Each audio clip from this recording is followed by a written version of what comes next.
যেহেতু ছেলের পরীক্ষা চলছে, বেরোতে পারছি না, একদমই ঘর থেকে বেরোতে পারছি না।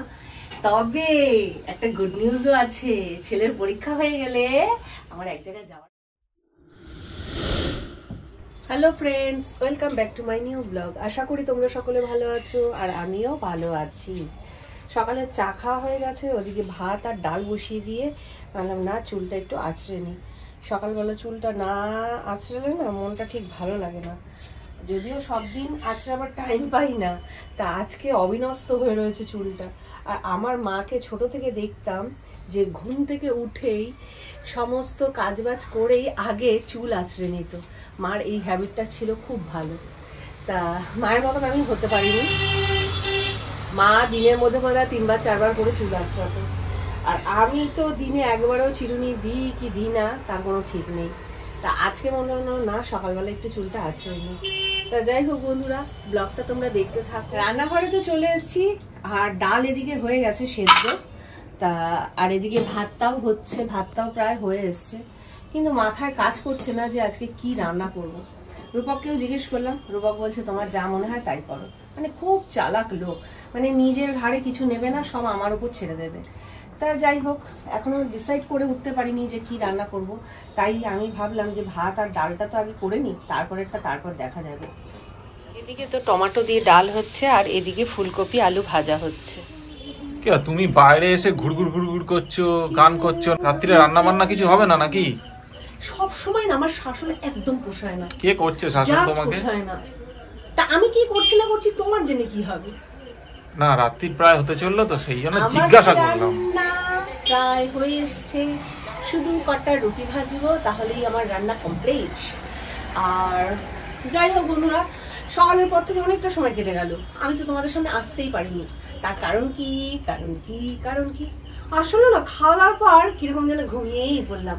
আর এই ফেব্রুয়ারির এই ওয়েদারটা না খাওয়া দাওয়ার পর কিরকম একটা ঝিমঝিমনি আসে। আমি জানি না এটা আমার সাথে হয়, তোমাদের সাথে হয় কিনা কমেন্টে অবশ্যই জানাবে। মানে দুপুরবেলা একটু মানে ফোন ঘাটতে ঘাটতে কখন যে ঘুমিয়ে পড়েছি টেরই পাইনি, লম্বা একটা ঘুম দিয়েছি। জানি না রাতে আর ঘুম আসবে কিনা, না আসলেও তো বিপদ। রাতে তোমায় উৎপাত করবো, আমি উৎপাত করবোই করবো। তা এখন আবার যাবো রান্নাঘরে। রান্নার অর্ধেকটা রান্না আমি করে এসেছি, আলু ভাজা বসিয়ে কমিয়ে দিয়ে এসেছি। আস্তে আস্তে হচ্ছে আলু ভাজাটা, আস্তে আস্তে ভাজলে না দেখবে তেলটা কম লাগে আর সুন্দর ভাজাটা হয়। তা চলো রান্নাঘরে যাওয়া যাক। আর উনি চলে এসছে রান্নাঘরে। হ্যাঁ এই দেখো আলু ভাজা একদম প্রায় হয়েই এসছে। আর কালকের জন্য আলু আর পনিরটাকে ভেজে রেখে দিয়েছি, আর পনিরগুলো একটু বেশি করেই ভাজা করে। আজকে ভেজে রাখলে কেন?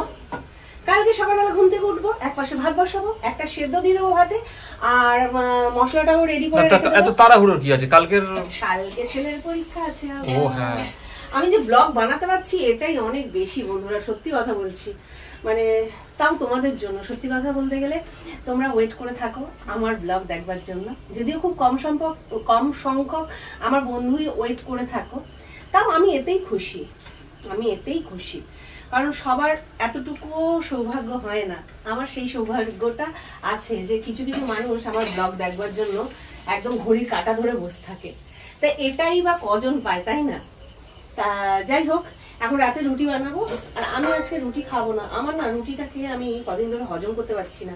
তাই মাসি বললো সুজিটাকে ভিজিয়ে রাখবি, ভিজিয়ে রেখে একটু জাস্ট বাইন্ডিং এর জন্য অল্প একটু আটা দিবি, দিয়ে চিতই পিঠার মতন করে নিবি, দেখবি খেতে ভালো লাগে। তাই আজকে আমার জন্য বানাবো, আর ওদের জন্য এরা আলু ভাজা দেখে বায়না শুরু করেছে লুচি করতে। তা আটা অল্প একটু মাখা রয়েছে, আর অল্প একটু মাখতে হবে, মেখে লুচি কটা ভাজলেই আমার রান্না কমপ্লিট। বুঝতে পেরেছো বড়মশাই? ইয়েস। কি বুঝতে পেরেছো? এই তুমি যা বললে এক নিঃশ্বাসে। হ্যাঁ, আমার না খুব বাজে একটা অসুখ, মানে আমি যখন কথা বলতে থাকি না এক নিঃশ্বাসে বলতে থাকি, আর যখন বলি না চুপচাপ থাকি, তখন হাজার খুঁচিয়েও আমার পেট থেকে কথা বার করানো যায় না। এটা একটা বাজে রোগ বলতে পারো। তো যাই হোক, কানটা হঠাৎ করে চুলকাচ্ছে কেন আমার, ওরে বাবারে। তা কথা বলাটাও কিন্তু একটা ভালো হ্যাবিটের মধ্যে পড়ে। সবাই কিন্তু কথা বলতে পারে না, আমি যেটা পারি। আবার কখনো কখনো বাজে অভ্যাসও আছে, কথা না বলেও থাকতে পারি। মানে যখন খুব মাথাটা গরম হয়ে যায়, সবাই তো ঝগড়া করে, আমি না ঝগড়া করতে পারি না, আমি চুপচাপ বসে থাকি এক কোণে। তাতে বোধহয় মানসিক শান্তিটাও পাওয়া যায়, আর ঘরের শান্তিটাও বজায় থাকে। কি বরমশাই ঠিক বললাম তো? একদম ঠিক। বরমশাই আজকে বউরা যত সংসারে চুপ থাকবে তত সংসারে শান্তি বজায় থাকবে। বরমশাই আজকে হেভি মুডে আছে, তার কারণ আমি যা বলছি তাতেই বলছে হ্যাঁ, তাতেই বলছে হ্যাঁ। আজকে কোন দিক দিয়ে সূর্য উঠেছিল আমি তো ভাবতেই পারছি না। আজকে নিশ্চয়ই নিঘাত এই দিক থেকে, মানে পশ্চিম দিক থেকে উঠেছিল। আমার হ্যাঁতে হ্যাঁ, আমার নাতে না, ঠিক হজম হচ্ছে না। রাতে খাবারটা হজম হবে তোমার? বউয়ের কথা শুনতে হবে না? ওরে বাবা, ঘর আর রান্নাঘর, ঘর আর রান্নাঘর, এই আমার জীবন হয়ে গেছে। যেহেতু ছেলের পরীক্ষা চলছে, বেরোতে পারছি না, একদমই ঘর থেকে বেরোতে পারছি না। তবে একটা গুড নিউজও আছে, ছেলের পরীক্ষা হয়ে গেলে আমার এক জায়গায় যাওয়ার প্ল্যানিং হচ্ছে। দারুণ মজা করব, দারুণ আনন্দ করব, আর অনেক অনেক ভালো ভালো ব্লগ তোমাদের উপহার দিতে পারবো। তাহলে যারা এখনো আমার চ্যানেলটিকে সাবস্ক্রাইব করোনি, প্লিজ বন্ধুরা চ্যানেলটিকে সাবস্ক্রাইব করে দাও ঝটপট করে, আর পাশে বেল আইকনটিকে প্রেস করে দাও। তাহলে কি হবে, আমার ভিডিও যখনই পোস্ট হবে তোমাদের কাছে নোটিফিকেশন চলে যাবে। তা খুব তাড়াতাড়ি কিন্তু সুন্দর সুন্দর ব্লগ আসতে চলেছে, আর তার জন্য আমার চ্যানেলে কিন্তু চোখ রাখতেই হবে, রূপক সুস্মিতা চ্যানেলে কিন্তু চোখ রাখতেই হবে। তা চলো রান্নাটাকে শেষ করি, তারপর আবার তোমাদের সামনে আসছি। বসো খেতে।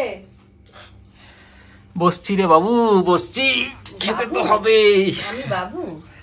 আরে লুচি আলু ভাজা, আর আমার দেখো পিঠা। ওই যে কি বলছিলে যে সুজি দিয়ে কি করেছো? হ্যাঁ, সুজি দিয়ে গোলা রুটি। হবে ওটা। বাহ, এই দেখো। তুমি খাও, আমি খাও না, ভুলভাল জিনিস আমি খাই না। রসবুজ থাকলে পুরো পিঠে। মাসির বুদ্ধি, মাসির বুদ্ধি খারাপ হতে পারে? দারুণ বুদ্ধি। তাই যাই হোক বন্ধুরা, খাওয়া দাওয়ার পর্ব শেষ করে তাড়াতাড়ি শুতে হবে। অলরেডি 10:30 বাজে, এতটা রাত্রি করতে চাইনি, তবু রাত্রি হয়ে গেল। তা আজকের ব্লগটা এখানে শেষ করছি, দেখা হচ্ছে কালকে নেক্সট ব্লগে। আর ব্লগটা ভালো লেগে থাকলে একটা লাইক করে দিয়ে যেও। টাটা, শুভরাত্রি।